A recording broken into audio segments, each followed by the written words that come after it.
Buenas noches, mi nombre es Stephanie Mena, de la clase de Anatomía y Fisiología 1. Vamos a hablar del corazón y su nutrición. Vamos a hablar sobre 17 preguntas. Empezamos.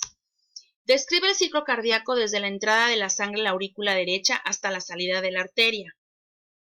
Bueno, es una estructura anatómica que comprende conjuntamente tanto al sistema cardiovascular que conduce y hace circular la sangre, como el sistema linfático que conduce la linfa.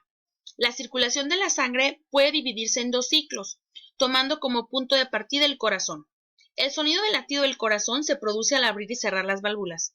El ciclo cardíaco comprende un periodo de contracción denominado sístole, que es el cual durante el corazón vacía su sangre, seguido de un periodo de dilatación denominado diástole, durante el cual el corazón se llena la sangre. El ciclo cardíaco consta de 4 tiempos: llenado ventricular, contracción o sístole ventricular, expulsión y relajación isométrica.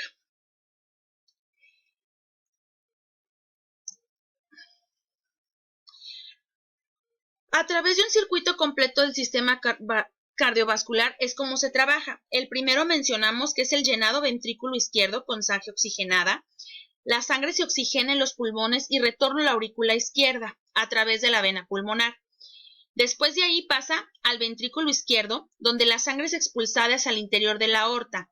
La sangre abandona el ventrículo izquierdo a través de la válvula aórtica localizada entre el ventrículo izquierdo y la aorta. Posterior es, el gasto cardíaco se distribuye en diferentes órganos. El gasto cardíaco total del hemicardio izquierdo se distribuye en los órganos del cuerpo por medio de grupos de arterias paralelas. El cuarto, vemos que el flujo sanguíneo de los órganos se recolecta en las venas. La sangre que abandona los órganos es venosa y contiene productos de desecho del metabolismo como dióxido de carbono. Esta sangre mixta se recolecta en las venas de diámetro cada vez mayores. El quinto, tenemos un retorno venoso en la aurícula derecha. Puesto que la presión de la vena cava es mayor que la aurícula, esta última se llena de sangre. El estado estacionario del retorno venoso a la aurícula derecha es igual al estado cardíaco. Sexto, tenemos que la sangre venosa mezclada llena el ventrículo derecho. Sangre venosa mezclada que fluye desde la aurícula derecha hasta el ventrículo derecho, a través de la válvula tricuspidia en el hemicardio derecho. Séptimo, tenemos que la sangre se expulsa desde el ventrículo derecho a la arteria pulmonar. Y octavo, la sangre de los pulmones retorna al corazón a través de la pelma pulmonar. La sangre oxigenada regresa a la aurícula izquierda a través de la vena pulmonar para un nuevo ciclo. Siguiente, ¿cuántos tipos de circulación se conocen y cómo se les llama? 2.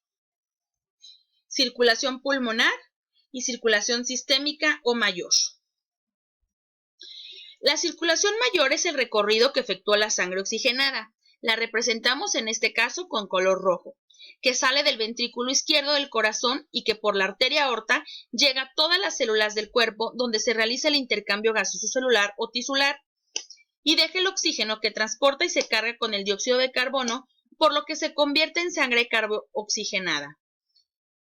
En cambio, la circulación menor, que es enmarcada en color azul, es el recorrido que efectúa la sangre carbooxigenada que sale del ventrículo derecho del corazón y que por la arteria pulmonar llega a los pulmones donde se realiza el intercambio gaseoso alveolar o hematoxis. ¿Qué es la anatomía estructural de arterias, arteriolas y capilares? Bueno, las arterias son conductos de músculo membranoso que llevan sangre al corazón. Tiene 3 capas, una interna, una media, con fibras musculares y elásticas, y una externa, de fibras conjuntivas. Su función es llevar sangre rica en oxígeno según la forma en que adopten y reciben diferentes denominaciones. Las arteriolas pues son los elementos de unión entre el sistema arterial y la red capilar, y su misión es suministrar la sangre a la red capilar.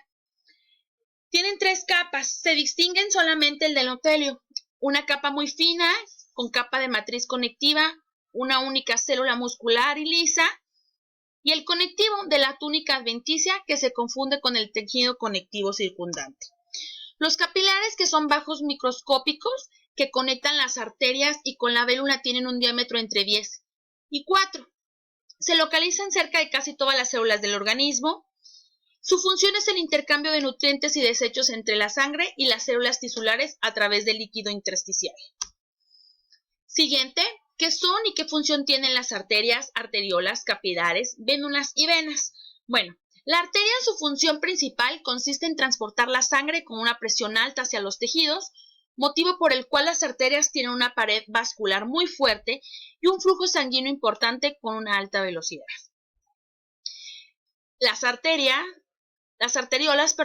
tienen una pared muscular fuerte que se puede cerrar por completo o que puede, al relajarse, dilatarse varias veces, con lo que puede alterar mucho el flujo sanguíneo en cada lecho tisular, conforme así tenga la necesidad el tejido. Y los capilares, pues su función principal consiste en el intercambio de líquidos, nutrientes, electrolitos, hormonas y otras sustancias en la sangre y en el líquido intersticial. Y las vénulas, pues las vénulas recogen la sangre de los capilares y después se reúnen gradualmente formando venas de tamaño progresivos y mayor. Y las venas, son conductos que sirven para el transporte de sangre que vuelve desde las vénulas al corazón, ¿sí? Quinto, ¿qué porcentaje de sangre se encuentra en promedio en los diferentes componentes del sistema circulatorio? Aproximadamente el 16% se localiza en corazón y pulmones, y de ese solamente 7 en el corazón y 9 en el pulmón. El resto, el 84%, se encuentra en la circulación sistémica. De ahí tenemos que el 64% está en venas, el 13% en arterias y el 7% nada más en arteriolas sistémicas y capilares. ¿Cuáles son las distintas presiones en los diferentes componentes del sistema circulatorio? Tenemos la parte sistémica. Dentro de la sistémica está la aorta, las arterias gruesas, las arteriolas y los capilares sistémicos, donde nos marcan una presión de 100 para arterias gruesas y aorta, de 50 para arteriolas y capilares sistémicos en 20. En la parte pulmonar tenemos dos, que es la arteria pulmonar con 15 y los capilares pulmonares con 10. Enuncia la teoría básica del sistema de circulatorio en sus tres principios. La primera es la velocidad del flujo, en que cada tejido casi siempre se controla con precisión en relación con la necesidad del tejido. Es decir, esto tiene que ver con los tejidos cuando están en activo, que necesitan hasta 20 o 30 veces más que el nivel de su reposo. El siguiente es el gasto cardíaco. El gasto cardíaco se controla principalmente por la suma de todos los flujos titulares o por la suma de todos los locales, es decir, el corazón responde de manera autónoma. La fase 3, que en general la presión arterial se controla independientemente a través del control del flujo sanguíneo local o mediante el control de un gasto cardíaco, por lo que podemos decir que la circulación atiende específicamente las necesidades de cada tejido en particular. Siguiente pregunta. Menciona qué es el flujo sanguíneo. Es la cantidad de sangre que atraviesa un punto dado en la circulación en un periodo de tiempo determinado. Normalmente se representa en mililitros por minuto o litros por minuto. ¿Qué es el flujo sanguíneo laminar? Es cuando el flujo sanguíneo se mantiene equilibrado a través de un vaso sanguíneo largo y liso, manteniéndose cada capa de sangre a la misma distancia de la pared del vaso. Además, la porción de sangre más central se mantiene en el centro del vaso. ¿Y el flujo sanguíneo turbulento? Es el flujo sanguíneo que transcurre en todas las direcciones del vaso y se mezcla continuamente en su interior. ¿La presión sanguínea qué es y cómo se mide?